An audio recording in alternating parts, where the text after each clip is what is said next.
National syndication may be efficient, but it's not personal. And when large Christian media companies abandoned local communities, they left behind stories worth telling and leaders worth knowing. That's why Lauren and I created a brand new nonprofit ministry called the Cleveland Ministry Collective.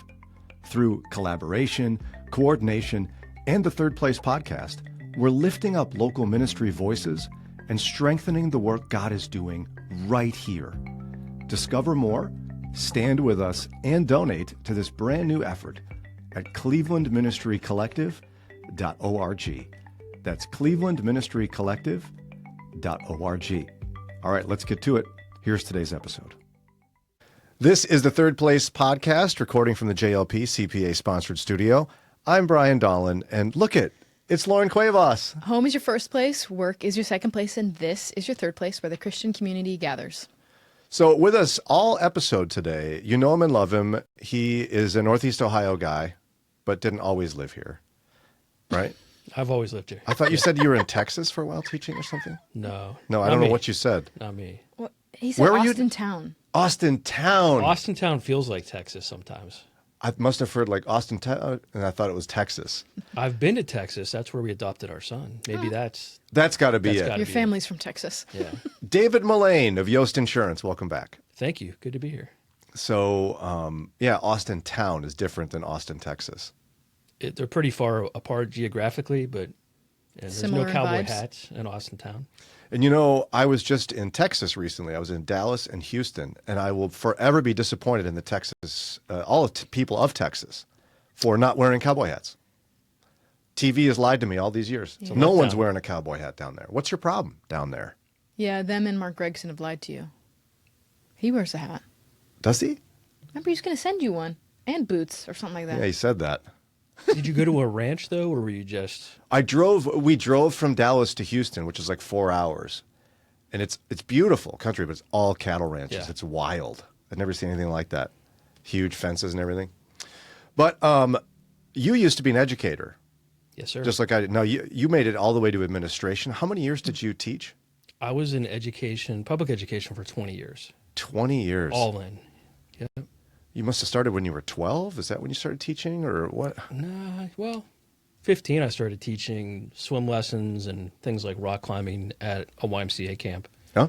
And that led to the desire to be a public educator, which actually started right here where the studio is located, which is In Cuyahoga Falls? Yeah. What did you teach? I taught English, senior English.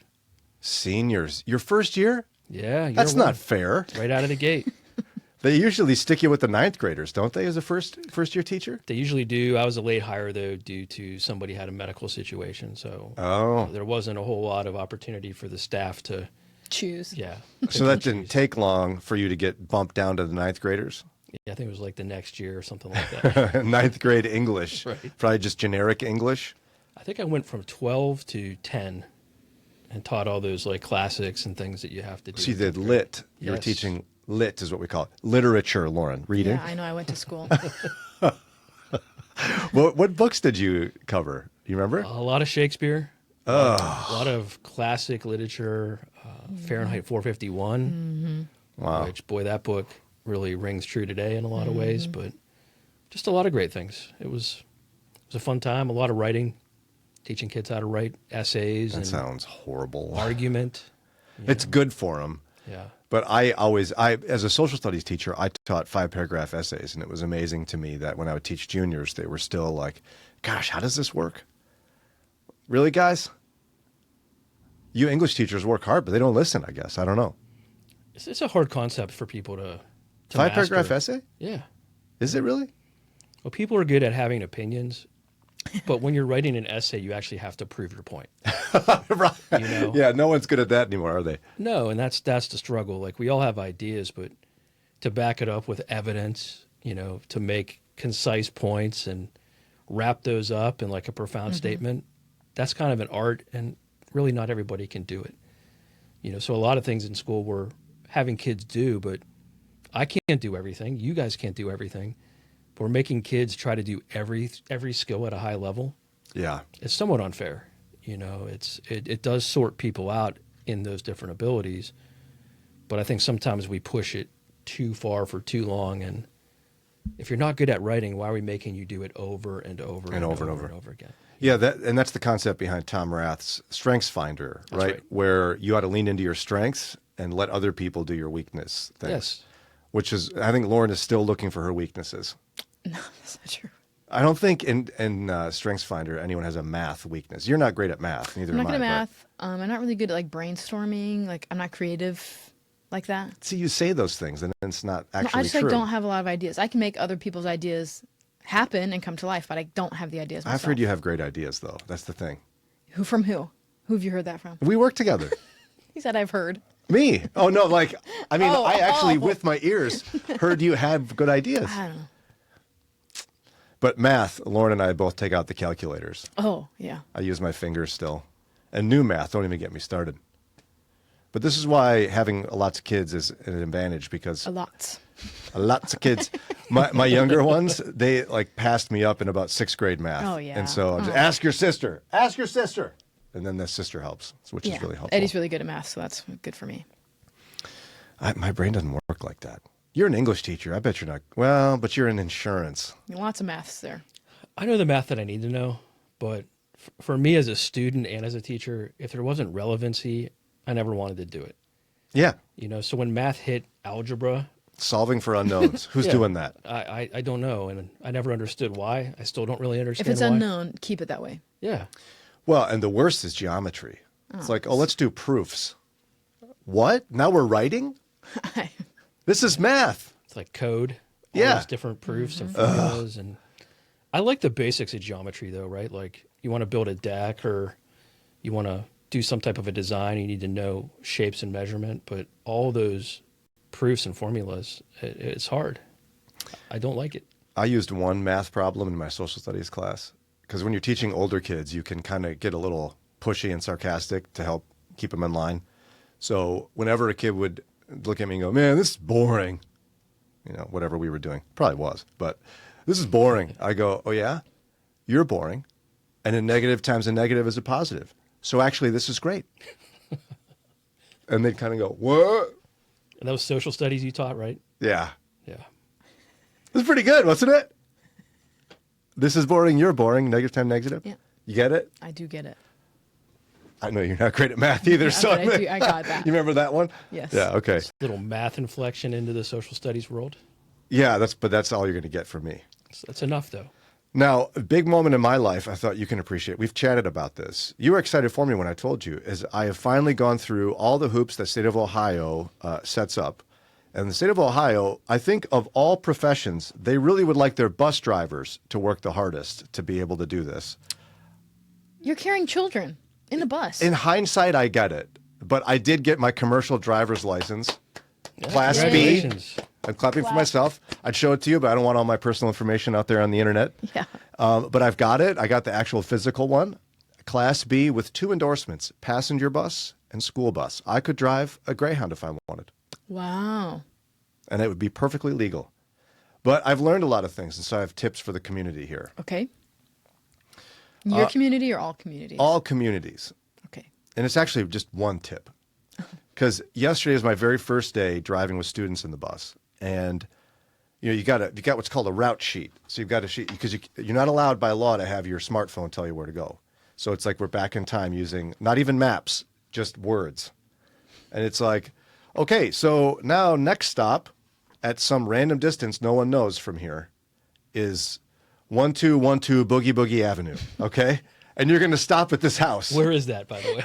I don't know. I don't like have a real address. Is it by the Love Shack or? That's where the Love Shack's at. Tin roof, rusted, that one? Yeah.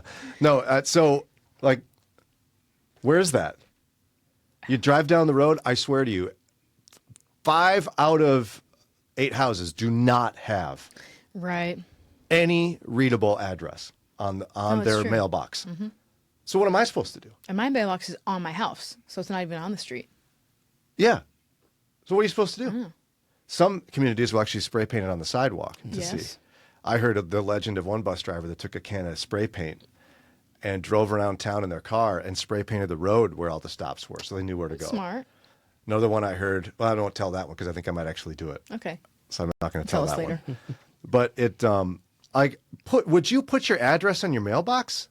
I went past one and you need a microscope to see it. And I'm supposed to be going like 40 miles an hour in this road, and you want me to look down and... I bet USPS would be happy too. Yeah, I can't believe they get away with it. You guys could combine forces, you and the postal workers. It's a thing. Like I had another driver with me, so she'd be like, "Oh, it's up here by that garbage can." And the high school kids can tell you. Be like, I've heard some of them will call up a kid and go, "All right, you're next. Tell me where your house is."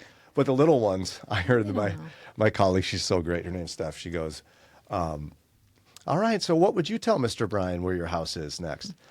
My house is the white one. Oh my gosh, we're going to DC. And it's like, oh, right. But like every house is white. Oh yeah. It's the one that has a car in the driveway. They're so cute. You got to but teach they your can't help kids their you. address. Well, but even then, I need more than that. I need like, don't know it's that one. Or because when you have no address signs. I see. Because we've got places with no addresses on the mailbox or the house. Or the house is like 3 acres back behind the woods. But there were some really cute. The kids are so cute. One of my favorites was this little girl. And it's a small town, so everybody's used to the same bus driver for years. A lot of these drivers drive their kids from kindergarten all the way through high school. And so this little girl, she walks up to the bus, and she's probably kindergarten, so she's teeny tiny.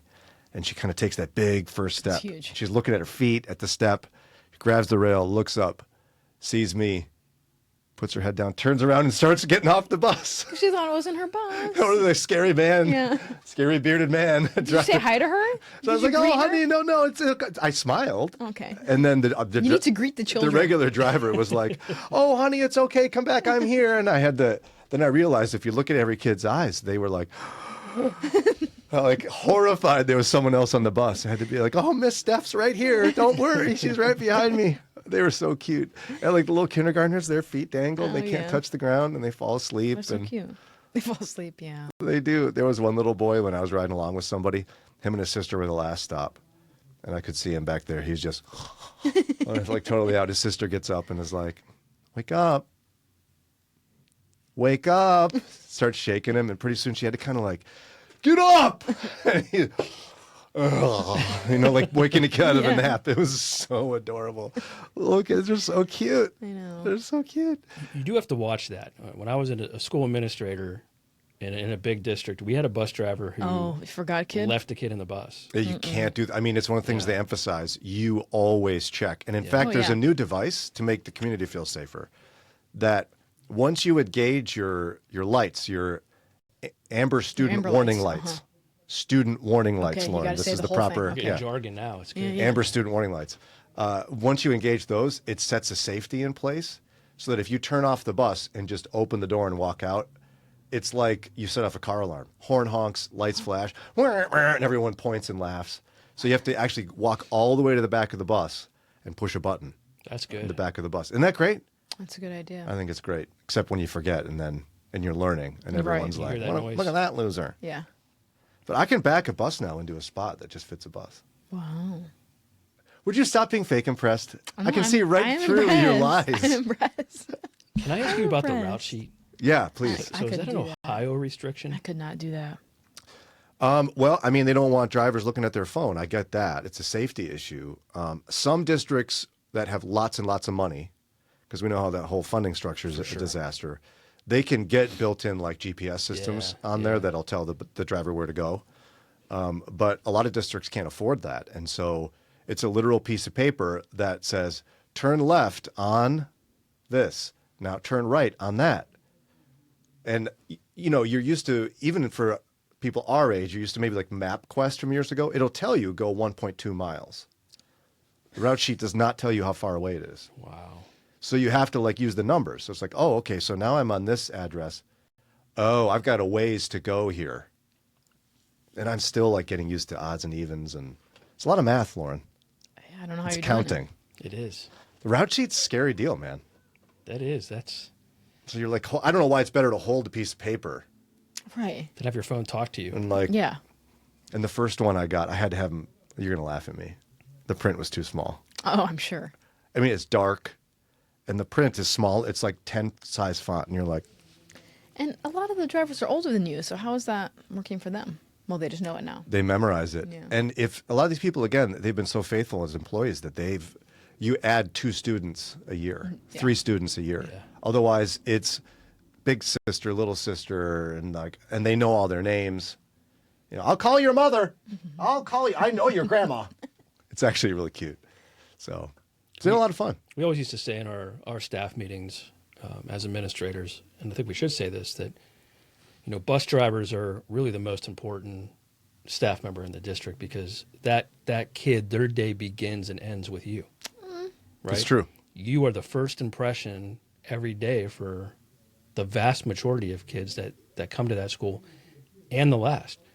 And I hope that since I've left education, which has been over 5 years now, that we've continued to lift those people up and share that sentiment of value, because it's vital.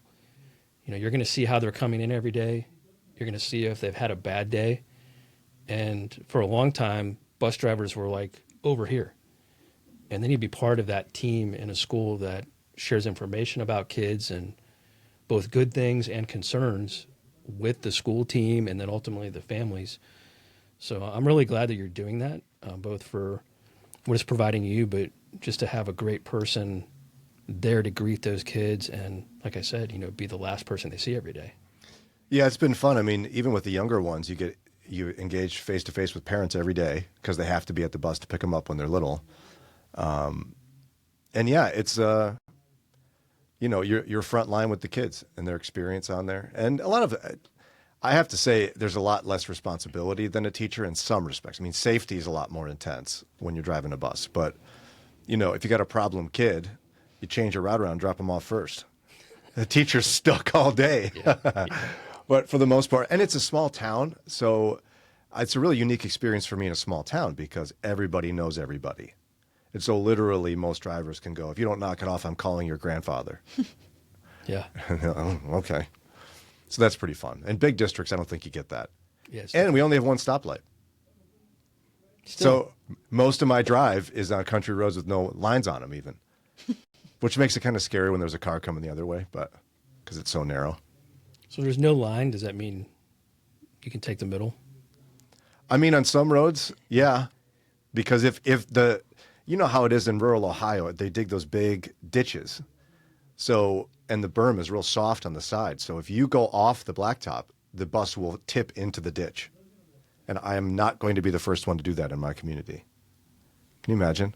Yeah, don't do that. So scary. Yeah.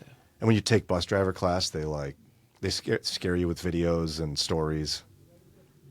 We're safe here in Ohio. One of the safest ratings because of all of our training. Lauren and I want to take a brief moment before we continue today's episode to thank our sponsors. First of all, did you know I have a brand new morning show? That's right. It's called Uplifted Mornings with Brian.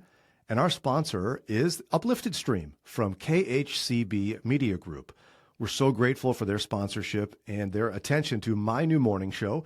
Check it out weekdays from 6 to 8 a.m. Central, 7 to 9 Eastern.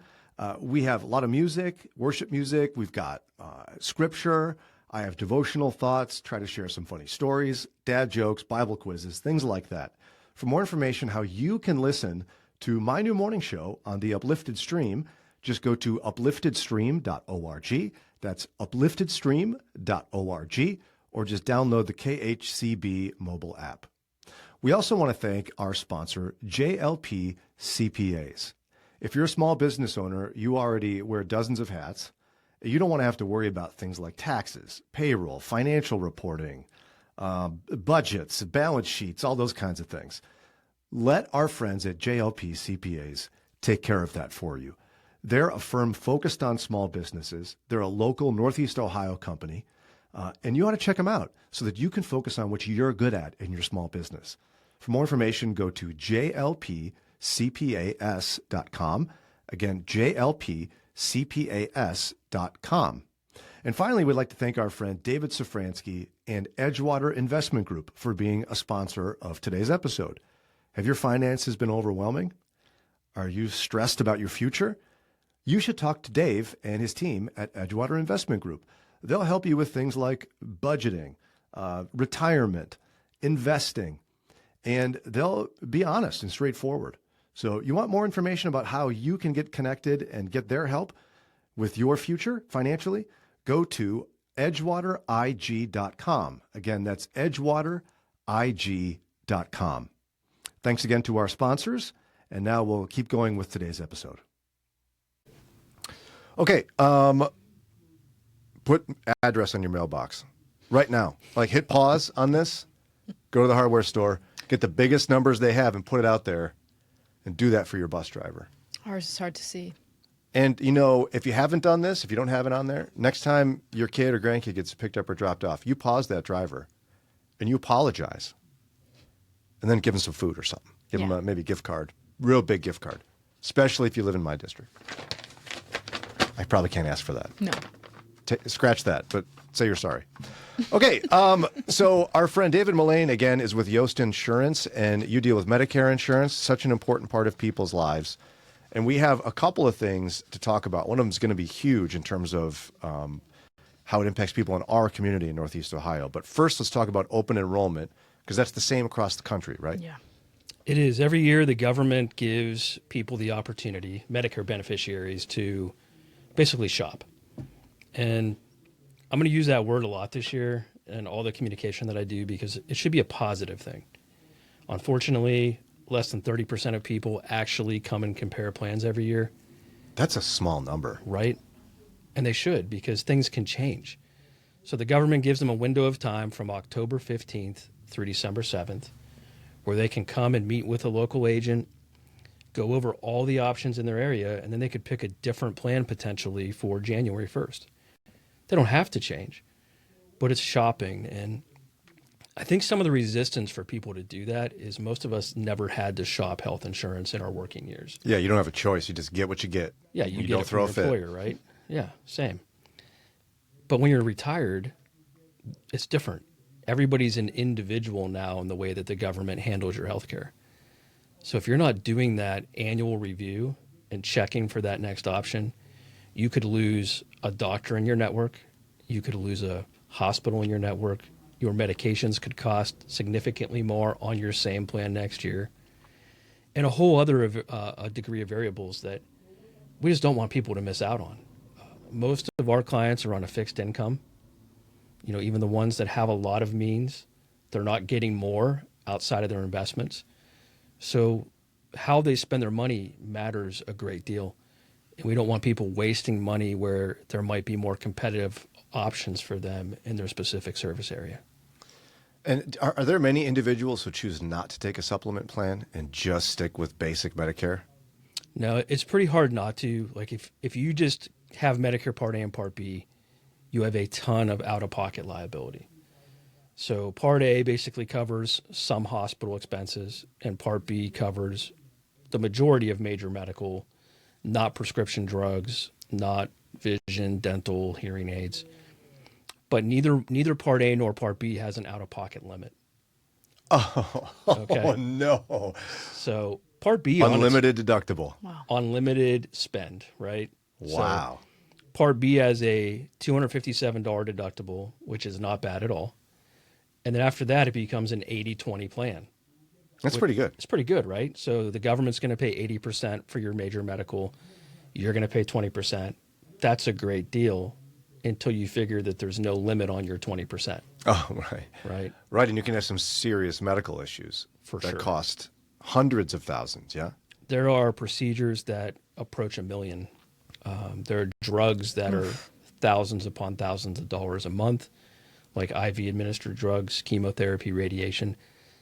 All of those things would be 20% to infinity if you don't take that next step to get either a supplement or a Medicare Advantage plan. That's wild. Yeah, we found out recently that my son has epilepsy, and his medication retails at $6,000. Right. It was either a 1 or a 3 month supply, which I know is a big difference, but once you start getting in the thousands for Medicare or for medication, it's just wild. So we need insurance. We do, and so much so that if you just pick up Part A and Part B and you don't get prescription coverage, when you do, the government penalizes you. So they give you a 63-day window. So if you pick up Part B, you have 63 days to get prescription coverage. After that, they start to rack up a late enrollment penalty. And they don't do that to penalize people. They do that to incentivize people against not having drug coverage. And the good thing is there's carriers that have $0 cost prescription plans. Really? Yeah. That'd be an expensive premium, though, right? That is the premium, 0. What? Yeah. Because they're getting reimbursement from the government to provide you that Part D plan, that Medicare prescription drug plan. So there's no reason, especially here in Northeast Ohio, for anybody to go without a Part D plan when they're. And that's considered a supplement, right? That's just the drug portion. So there's 3 main pieces you can have. Most people that get a supplement plan, that's going to come alongside Part A and Part B coverage and do just what it's called, supplement and help mitigate that risk, that out-of-pocket risk, basically. But that doesn't give you prescription coverage. So there's another type of plan, a standalone drug plan you can add to that coverage pathway, right? And then the other option that a lot of people take would be Medicare Advantage plans. That combines all of that coverage into one plan with one company. Okay. So 2 different pathways that most of our people end up choosing between. And so then if I'm understanding it right, the supplement picks up whatever Medicare doesn't usually, right? Is that kind of how you look at it? A lot of it. Not all, but a lot of it, yeah. I like that $0 prescription bit. You ready to retire? Yeah. Lauren. Yes. Sometimes I feel like I've lived way more life than Yeah. all the moving, just like moving once. You did it. You've moved all the time as a kid. Yes. I feel like if you move a few times, even if it's by choice, you should get to retire at, how old am I? 46. 46. Seem fair? Maybe 50. When I first started, Sarah and I first started investing when we were first married, they asked what age you want to retire. And I said 50. And we started making plans, and those fell apart right away. Immediately. Yeah. Right away. So what are you going to do? So for open enrollment, how does that work for those who want? I mean, everybody should shop a little bit, right? Yeah, I mean, there's a variety of ways that you can do it. Hopefully you already have an agent. I mean, that would be the ideal. And that's one thing that fascinates me. We meet a lot of people that'll just call a random number. You know, they get an advertisement. It's an 800 number. Call that number for a Medicare review. I just don't understand that, right? This is your health insurance that we're talking about. It's on the same playing field as your doctor, your financial affairs. It's kind of a big deal. I'm not saying never call an 800 number, but if you do, is that 800 number in that company associated with an organization that you believe in that might have done some extra vetting, right? Yeah. Maybe an association or a group that you're connected to. So be kind of discerning about who you call. I like the idea of local agents because they're in your community. They know you. So you can reach out to a local agent that does Medicare in your area. Our agency, we're all believers. So I think that's a factor and should be a factor for some people. Do you want an agent that is investing in a relationship with you through your retired years, not just trying to make a commission off of these products that you genuinely need? That should be a prerequisite for anybody that you let help you with Medicare, because it's an annual commitment to check in and make sure that you're okay for the following year. So that would be my recommendation. Get connected with someone who actually wants it to be a relationship, not a transaction. Well, and that's probably one of the reasons, right? You'll see this time of year, daytime TV has 2 types of commercials: personal injury and Medicare. Yes. Both of those. So generally speaking, it's better to have somebody you know. We're not going to condemn all television commercial companies, but yeah, you're saying better to talk to a human being than a stranger on an 800 number in daytime television. I would say yes. I mean, I'm not going to call a celebrity endorsed commercial for medical advice. So why would I do that for my medical insurance? Because it's the same concept, right? I'm not going to call a William Shatner endorsed 800 number financial planner, but people do that all the time for their Medicare. And I saw Tom Selleck do it too once. Yeah. The only one I'll put up with is Wilfred Brimley. Yeah, he's good. Talking about diabetes. Diabetes. Joe Namath. He's Joe been on- Namath's doing Joe that? Namath did a Medicare commercial. Oh, wow. Good for him. Johnny Walker, the Dynamite guy. He did a Medicare commercial? Yeah. You don't know who that is. No. Yeah. Dynamite. He was the more money in your Social Security commercial that you probably heard last year. Yeah. She wasn't alive when that was on television, I don't think. I would agree. Ask her what year she was born. Do you know? Are we both older than her, twice her age? Not twice. Okay. Not far. I have two colleagues in my office, and I was telling them yesterday, if I add both of you together, I'm still older than you. Oh, goodness sakes. Yeah. Yeah, she could have been my student, hands down. No question. Yep. That's easy. You were born in 93. Graduated high school in 2011. I graduated in 96, so you were 3. I graduated in 97. Man, you're old. I am. Okay. I feel it too. Wow. You know, some people say you're only as old as you feel. Well, Yeah. I feel old. I feel every bit of 48. Yeah. I'm just going to own that. Yeah, no, I don't feel any younger. Yeah. I'm starting to get injured sleeping. You know what I'm talking about. That happened to me at 40, like serious injury from just sleeping. I also can't, like, turn my head like this too long, Yeah. or it'll mess up my Starting to neck. get a little crick. So you have to learn when you get old, Lauren, you turn your whole body to look at things. I went to a concert with my dad once at this teeny tiny place in Akron, I think it was. And the seats, you face each other and the stage is here. Oh, yeah. And you can't turn because it's so tight. So I spent the whole concert like this. Yeah. And I was crippled for like a week afterwards. I've been to a concert like that where like, you have to like look at the stage. It's horrible. But at your age, it's fine. You woke up and you're like, oh, did I even go anywhere yesterday? And I can't even tell. Do you ever get injured sleeping yet? No, not sleeping. Not like, oh, I must have slept wrong. No? Not really. It's coming. Not till Yeah. 40. It Kids didn't happen to these me days. until 40. Yeah, 40 is a big threshold. It is. She's not far. No, not. How old are you again? 32. Oh, You're man. far. She's far. Yeah. Can't wait till you turn 40. Eddie, there's something wrong with our mattress. Nope. Nope, just you. You're old. Just you. Well, he turns 40 much sooner than I, so He's how many years older? 4. Wow. Yeah. So he was a senior at Moody when you were a freshman. No, he went to community college first. We were in the same Oh, that's right. class. Wow. I'm really active in music, but I never have conducted. And there was one time where I had to conduct, and it was a long show, Yeah. and I had to do it every night, and my shoulder was crippled Yeah. for like a month. Oh, yeah. Oh, doing the thing. If you do it right. I try to keep it tight too because I knew I could feel the pain coming on, but it's still Yeah, shoulder and neck pain will get you yeah. when you get old. Just buckle up, Lauren. We Enjoy sound, it we while it sound lasts. old right now. Yeah. And then when the weather changes, you get your joints start to hurt. I had someone tell me that today. That when you get older, you'll feel it in your joints when the weather comes. It's going to I rain bel- today. I believed him. You know what's funny though? We meet with obviously retired people all day, and they are so much younger than my grandparents Oh, were yeah. at Oh, their age. yeah. You know, Oh, yeah. almost to the point where I hate when I see advertisements that show people aging into Medicare and they look like they're 95 years old. Right, that's so true. Yeah. 102. 65-year-old people are young in our Yes. society. Yeah. You know, and they're healthy and they're vibrant, and I just hate that. Like I hate how we frame. Oh, yeah. I look Medicare at my plans. parents, they're in their early and mid 60s. If I think about my grandparents at that age, they looked like really old. Yeah. It's like, should you be in a home? Yeah, but my parents like totally fine and active. It's changed so much in terms of healthcare and nutrition where people are, I think, healthier a lot longer is part of it. But yeah, it's wild.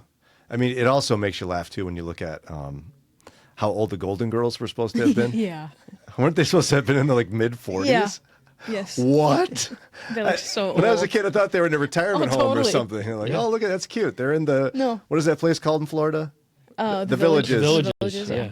No, they were like like my age. Yes. No. They looked so old. Their clothes were old. Well, yeah, their hair. but then you go Decor. to the other end of it, and you've got like little kids, little girls in particular. They used to dress when they were 13, like in their frumpy little dresses and big bows, and now it's like they're 19 years old. yeah. Yeah. I didn't know 20. how else to say that tastefully, but you know what I mean. They're dressing like they're like 19 or 20 years old. Yeah. And then their moms dress like that too, That's right. and they shouldn't be, right? Nobody wants to see a picture of me when I was 13. It was like a teal shirt with like a leopard print cheetah on it or something. It's like so embarrassing. Are you like to the point yet where people assume you're a mom in age? I don't know. People don't usually tell me what they assume about me. Do you feel like you're dressing like a mom yet? Probably. It just happens. You don't mean to do it. Yeah, I don't know. SNL had a funny fake commercial for mom jeans. Yeah. Well, mom jeans are in, so that's kind of hard. Oh, that's right. They yeah, are. mom jeans are Like the baggy are stuff. fashion, so. Well, and then they're just like really high waisted, right? Yeah. And the pockets are Yeah, the like wide way pockets. over. Yeah. That's not why we're here, though. No. Okay. The other big thing is in our community, there's some major changes in coverage and service area reductions for Medicare. You got to talk about that. Yeah, I mean, this is a national issue. So people don't really pay attention to this stuff because it's boring. Like, Yeah. we don't like having to pay attention to it either. But the government implemented that Inflation Reduction Act a few years ago, and we all heard a lot about it and how it was going to have a lot of good things for seniors. One of the things that it did that is good is it limited what a senior can spend on their medications on Medicare. Let me rephrase that. Their Medicare covered medications to $2,000 maximum in a year. That's a great thing. Yeah. We had clients that were spending thousands of dollars every year on medications. Wow. It's a great thing. The problem is it wasn't real in terms of funding. So the government passed it for a check mark, but they put the burden of the program on the companies. And we all know what happens when the government does that. So now the companies, all the insurance carriers have to adjust. They have to adjust different costs in the plan. They have to adjust benefit structures. They have to adjust their drug list to maybe not include certain things. Because they're not going to make less money. Let's put it Right. that way. Correct. And so whenever the government does something and doesn't fund it, the trickle-down effect very rarely ever gets to us, right? And so what we see this year is somewhat unprecedented. I mean, if I just look at the three big carriers across the country, the estimate is 1.5 million people. The plan that they're on this year will not be offered next year. Wow. And that's just three companies, right? Goodness. So you're going along, you're in your retirement, you're on a Medicare Advantage plan. And because of a service area reduction, I'm no longer going to serve your zip code or maybe your state or maybe your county. You have to pick a plan, a new plan for 2026. And it's forced. So those people don't have the option to not shop. They're all going to get a letter from their carrier. They should have gotten it by now. And it's imperative that they sit down and pick a different plan. There's no saying that what is left in their market is as good as what they had.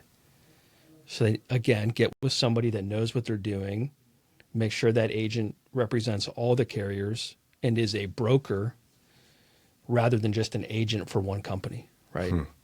Yeah, but 1.5 million, imagine that. Wow. So this is another reason to meet with an agent for you to figure out, like, just making sure you're not too directly impacted by some of the service reductions. And then is it searching for the right plan? You might have to change doctors even. We are so lucky where we live. I don't know if I've said that on with you guys ever before, but like we live in one of the best places in the country for healthcare, bar none. Where we sit right now, I can go down the street to Summa Care. From what I've seen, from what my clients have said, they do an incredible job with care. We have the Cleveland Clinic 30 minutes north of where we sit. We have UH 30 minutes north. If I need something specialized, I can go an hour and a half and be at UPMC. I can go to the Ohio State Hospital for something specialized. That is so rare in most places of the country to have, within a 2.5 hour radius, multiple incredible organizations to get healthcare. And there's others that I didn't name. But that gives our clients in Northeast Ohio way more flexibility. And in truth, the more rural your area, the less your options typically. You know, we're big up here with healthcare providers. So the fewer hospitals, the less options for people. So, you know, if you're experiencing a service area reduction, that's number one. We want to make sure that we show you what your options are in your specific area. And we might look at those two different pathways that we talked about earlier. If a Medicare Advantage plan, which is network-based, isn't solid in your area and you're still able to qualify, we might go back and look at that Medicare supplement plan because they're not network-based. So any final thoughts in terms of options folks have if they're being affected by this service area reduction? I just think meet with somebody, and it's no different than the advice we give people that aren't affected by that type of a disruption. You should have a meeting. You should review your benefits to make sure you're not missing out on something that would help you for an entire year. We're not talking about a change that's short term. Mm-hmm. We're talking about a 12-month impact on your coverage, on your access to care. And the piece that I see a lot of agents and brokers leave out, your personal finances. Like, our conversations are medical in nature. We're looking at your medical needs, but our goal is top of the line medical coverage for the lowest cost possible to you and the most affordable medications if you have to take them, right? And I would say this too, and some of our clients hate when I say this, but it's the truth. We want to be authentic. We want to be good advisors, not just give you the easy answer that we think you want. Don't chase the extras, right? We have so many people that want a food card or, $4,000 in dental coverage. We have a food card. Some plans will give, for people that have like chronic disabilities and things like that, they'll give them like a grocery card, right? Wow. Which is a good benefit, and it's okay to look at those, but we want to first focus on your core medical care. And can you even afford a plan like that, right? Right. That's the other part. Right. So I'd imagine you want people not just to bring a list of medications and their current hospital system, but you also ought to have a budget in mind, right? And most people do. A lot of these plans are very affordable. Where the costs come is if you access care and if you need medications. But that's definitely part of it. Knowing how much money you have and where we can place you based on that continuum of finances is really an important piece of it. Well, if somebody wants to connect to Yost Insurance, how do they get connected to you all? Yeah, look us up. YostInsurance.com, I think, is the easiest way. You can call us at 330-892-0384. We generally do in-person meetings, but if you're far from our office locations, we can do virtual. We will do over the phone, and that goes back to what Lauren said. There are good agencies that only do phone meetings. I personally prefer virtual, just like you guys have Riverside. Yeah. We have meeting platforms because I want to be able to show you things, right? I want to be able to have you see the plan comparisons. I find it incredibly difficult to do that over the phone. Yeah, I bet. Mm-hmm. Well, go check it out. Yost Insurance. Again, David Mullane. We're so grateful to have had you with us. You're vice president, right? Yeah. Vice president. Wow, man. Can I be vice president Of this company? Yeah, you're president, right? Well, I'm the CEO of this company. Yeah. Technically You on can be paper. the COO. Yeah. No. You can't do that. No, you don't want me doing that. You can't do that. No, not doing that. But if you want to reach out to us, you can. Yes, go to stainedglass-media.com. You can find more about being a sponsor of this podcast, have your logo, your name, talked about all over this podcast, YouTube, everywhere you find us, stainedglass-media.com. And that'll do it for today's edition of the Third Place Podcast. Hey, before you go, don't forget, this episode was made possible through our brand new nonprofit, the Cleveland Ministry Collective. If you want to support our efforts to connect and uplift Northeast Ohio ministries, would you consider a tax-deductible donation? We could really use your help launching our new ministry. Give today at clevelandministrycollective.org. That's clevelandministrycollective.org. Talk to you next time.